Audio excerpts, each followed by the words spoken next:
now a spiritualist has just made a defense of TB Joshua against the BBC entire budget, the entire BBC documentary that came out.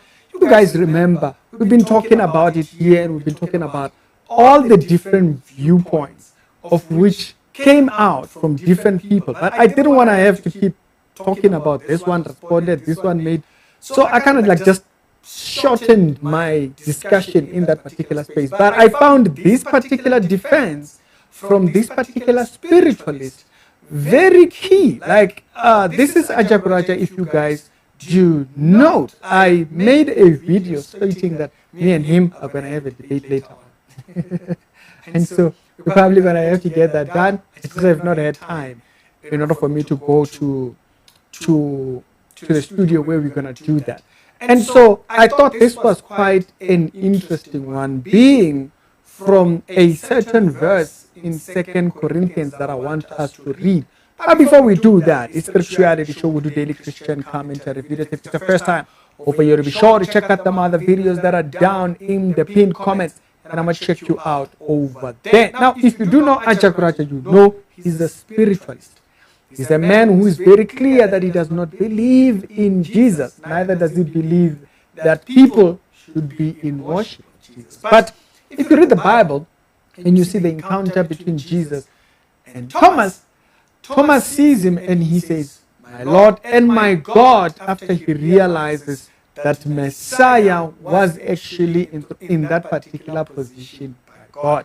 Okay? Jesus did not stop him from doing such. If there was need, you will notice that in the Bible, whenever someone worships a person who is not supposed to be worshipped, they always correct them or rebuke them. But you don't see that in that particular situation. Thou son of David, when they called him, like, remember the lepers that needed healing?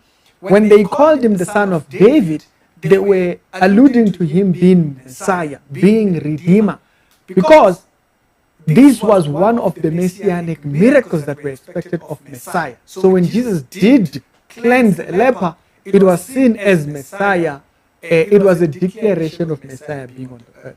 Now, I found this particular one, this particular spiritualist, defending TB Joshua, quite very interesting.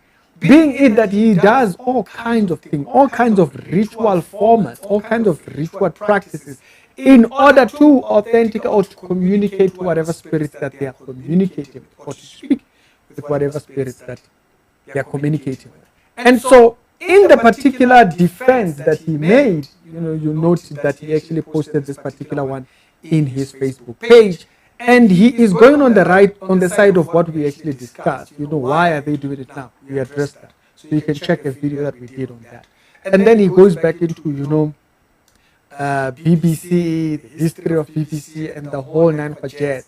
And I thought that was quite an interesting one, because that's inserting race in the subject of belief. Race has nothing to do with it. We used to like saying so country is a Christian nation, but not be it not so, people might be of faith, but the country itself being of faith, a little bit of a stretch. So he was making his defense on his Facebook page, and so it reminded me of a certain verse, being 2 Corinthians chapter number 6, around verse number, chapter number 6, so 2 Corinthians chapter number 6, verse number, interesting one, from verse number 11 down to 14. Now, we sometimes do quote this chapter, but we quote a portion of it, but we don't quote it, or we quote it separately. So, it is the same verse, note, that says, be not equally yoked with unbelievers. That's number one.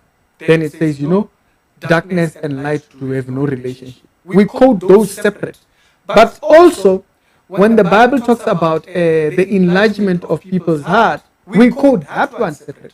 But if you actually look within the context of what this verse says, I thought it was quite an interesting one that it does it in this way, so we can have this conversation here. And it also goes to the second episode that you're going to see. Right. Verse number 11, it says, ye Wait. Oh, ye Corinthians, our mouth is open unto you. Our hearts is enlarged. Right? So the people that are ministering, that are bringing the gospel, their heart has been enlarged so that they can carry the message of truth with its validity. Okay? With its authenticity. Now, I don't know if I am able to actually get you guys to see the verse. Let me try and do that. Right over there. Right over there. So he says, our mouth has been open unto you, and our heart has been enlarged. Right? And then he says, ye are not strengthened in us. Ye are not strained in us, but ye are strained in our own bowels. And then he goes to say, now, I'm sorry if I'm reading it funny because I have to look to the side there where it appears. He says, now, for a recompense in the same, I speak unto you as a children, be ye enlarged. Now, so you see, in verse number 11, he says what the disciples were doing, okay? And then when you come down to 13, he then tells them to be of a same mindset. We have our hearts enlarged. Do the same, okay? Enlarge your heart as well. But notice, enlarge your heart towards those ministering the gospel, because this here we know were the apostles, right? So this here were the apostles, and we understand that.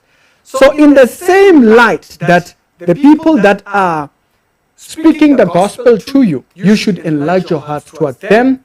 Here also, enlarge your heart so that you may be receptive to their message. But he's saying, as unto children. You will notice that particular part there, as unto children. So don't do it in ignorance. Don't be ignorant while doing this. Don't enlarge your heart in ignorance. Okay? Why? Because when you go further there, be ye not equally yoked with and together with unbelievers.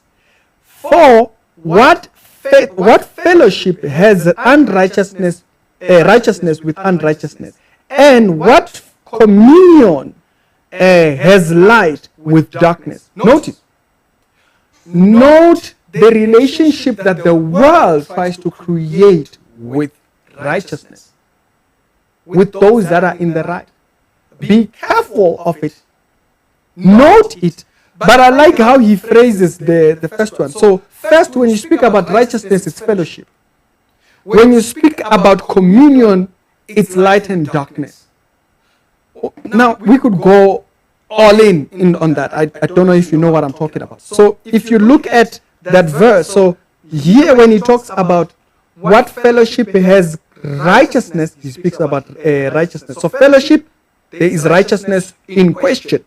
When it comes to communion, there is light and darkness. Why? Because the two don't gel. We don't do yin and the yang.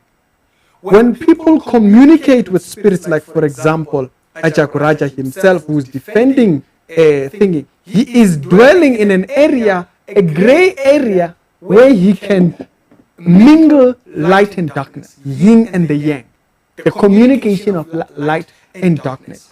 So darkness, if he speaks like if he speaks something that is light, like for instance, he will say Jesus is Messiah, then he interprets it his own way, or he takes it to his own direction. There ought not to be an area where we are muddied up in that particular area. So this particular story here, I want to expand it into the second episode.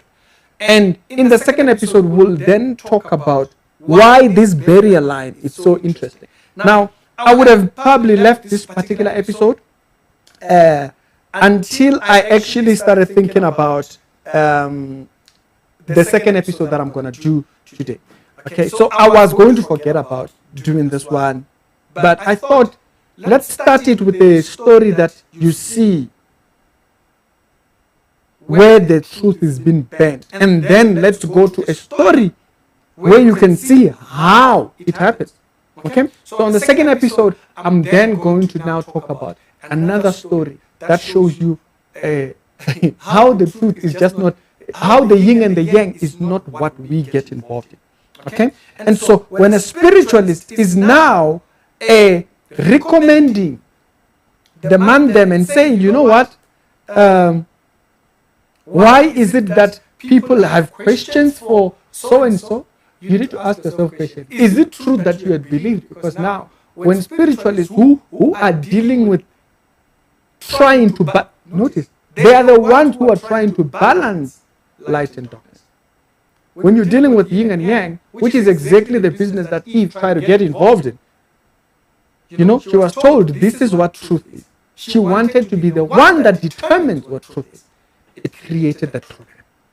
And so this is why we don't delve into that. We do not deal in which is why I've questioned subject matters of these so-called deliverances of people rolling on the ground, whatnot, and I've stated it departs the message of your testimony. The testimony is departed because now you are acknowledging demons and spirits you have no knowledge of. You are now speaking of certain beings in the atmosphere that you have no knowledge of. But on the second episode, let's get into that. On this one, I wanted to highlight it. I like how he puts it there. There is no communion, meaning you can't commune truth in darkness.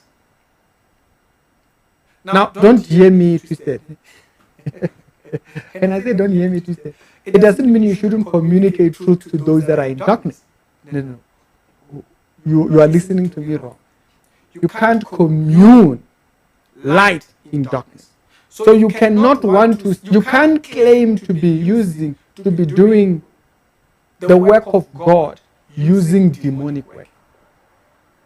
That's why when people come out and say they are using ancestral spirits to cure, you have to correct it. Correct the message, because you can't deal darkness to justify truth. You can't deal in darkness to claim you are truthful. You know, it just doesn't work. But on the second episode, we'll get a little bit more into that. It's Ricky. Hope this video finds you well. Just an intro to the second episode, and I'll see you over there. It's very questionable. When Sangoma, when spiritualists are now defending your spiritual papa, what did your spiritual papa teach? Maybe he preached the message of darkness. I don't know.